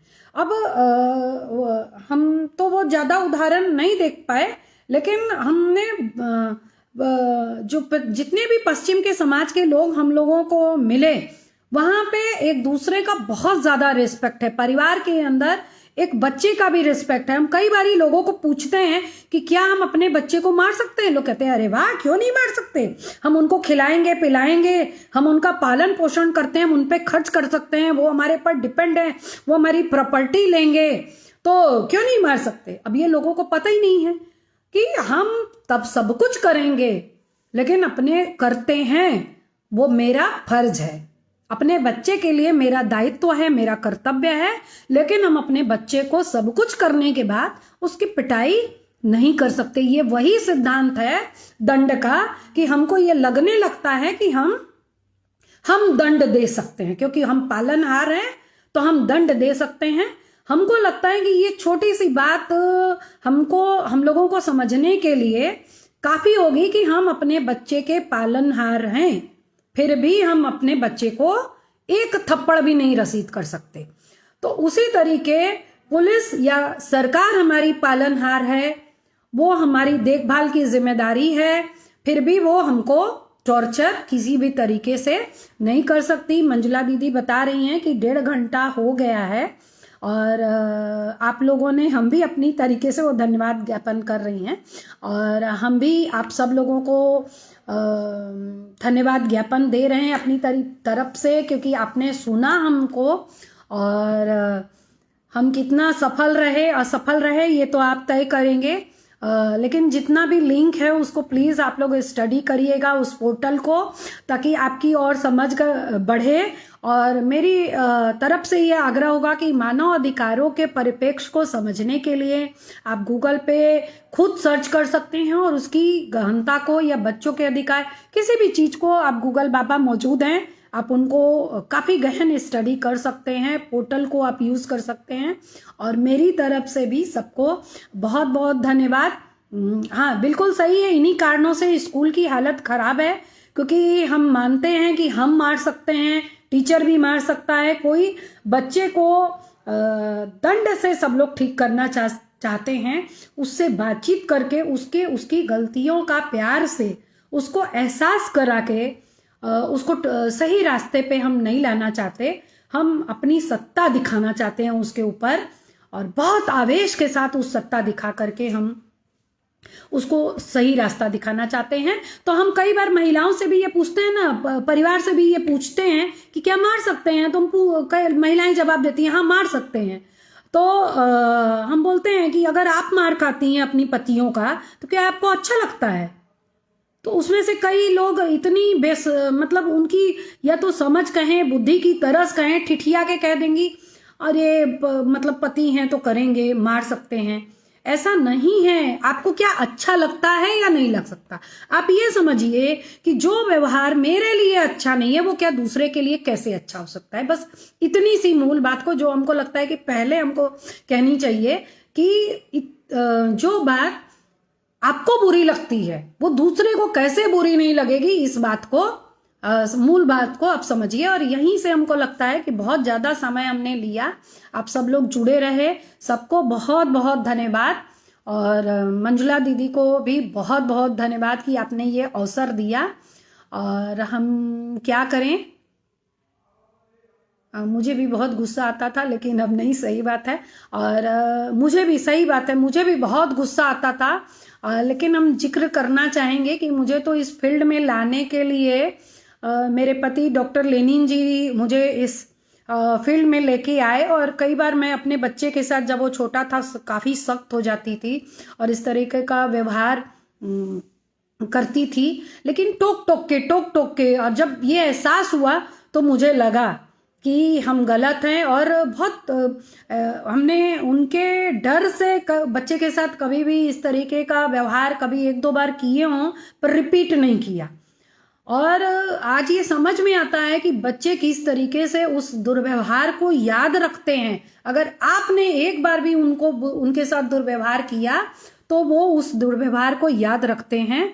और इसी बात के साथ अब बच्चे भी नहीं पढ़ पा रहे हैं, उन्हें भी पता है कि उनका क्या अधिकार है। बिल्कुल पता होना चाहिए, क्योंकि यदि लोगों को अधिकार नहीं पता होगा और वो प्रैक्टिस नहीं, जितना ज़्यादा प्रैक्टिस नहीं होगा अधिकार ना, उतना ज़्यादा वो हमारा सोसाइटी बदलेगा नहीं। और अब ये आप तय कर लीजिए, आप अब धोती नहीं पहनना चाहते, आप पैंट शर्ट पहनना चाहते हैं, आप तमाम मॉडर्न ड्रेस पहनना चाहते हैं, लेकिन आप तमाम मॉडर्न चीज खाना पीना चाहते हैं, living of standard, living of style आपका मॉडर्न होना चाहिए, लेकिन लिविंग ऑफ थॉट वो आपका पुरातन होना चाहिए, इंसेंट होना चाहिए। तो ये दो तरीके का व्यवहार और दो तरीके की जो सोच है, वो जब तक हमारे अंदर रहेगी तब तक हमारा सोसाइटी डेवलप नहीं होगा। इसी बात के साथ हमको लगता है कि अब हमको विराम देना चाहिए यहाँ पे। और हमको लग रहा है मंजुला दीदी फिनिश का बटन क्लिक करें, फिनिश क्लिक करें तो हम फेसबुक लाइव से बाहर हो जाएंगे। आप लोगों को बहुत बहुत धन्यवाद सबको एक बार फिर से। और वही बात है कि living of style, living of thought और लिविंग ऑफ स्टैंडर्ड, ये सब में समानता होनी चाहिए। थॉट भी प्रोग्रेसिव होना चाहिए। जब हम सब चीज़ों को प्रोग्रेस करना चाह रहे हैं तो थॉट को भी प्रोग्रेस करना चाहिए। और जो चीज़ें ना हम अपनी सत्ता को खोने का बड़ा डर होता है, हम सत्ता को खोना नहीं चाहते हैं, मुट्ठी से पकड़ के रखना चाहते हैं। लेकिन आप देखिए, जब आप दूसरे को रेस्पेक्ट देंगे उसमें ज़्यादा आनंद है। अब ये जाते जाते मेरे को ज़्यादा ज्ञान आ रहा है, आपसे बहुत सारी बात शेयर को फिर कभी इन बातों को शेयर करेंगे कि जब आप दूसरे को सम्मान देते हैं तो उसका आनंद कुछ और है। और डर से जो हम अपनी बात को अपना ओहदा कायम रखना चाहते हैं उसमें वो आनंद नहीं है। हम लोग उस आनंद को प्राप्त कर रहे हैं, अपने परिवार के अंदर प्राप्त कर रहे हैं, अपने समाज के अंदर, अपने समाज और सोसाइटी, अपनी जाति के अंदर प्राप्त कर रहे हैं।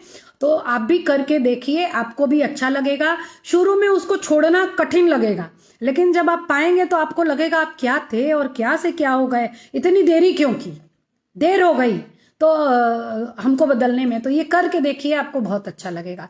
थैंक यू, बार बार बहुत बहुत धन्यवाद, आप सब लोग ने सुना।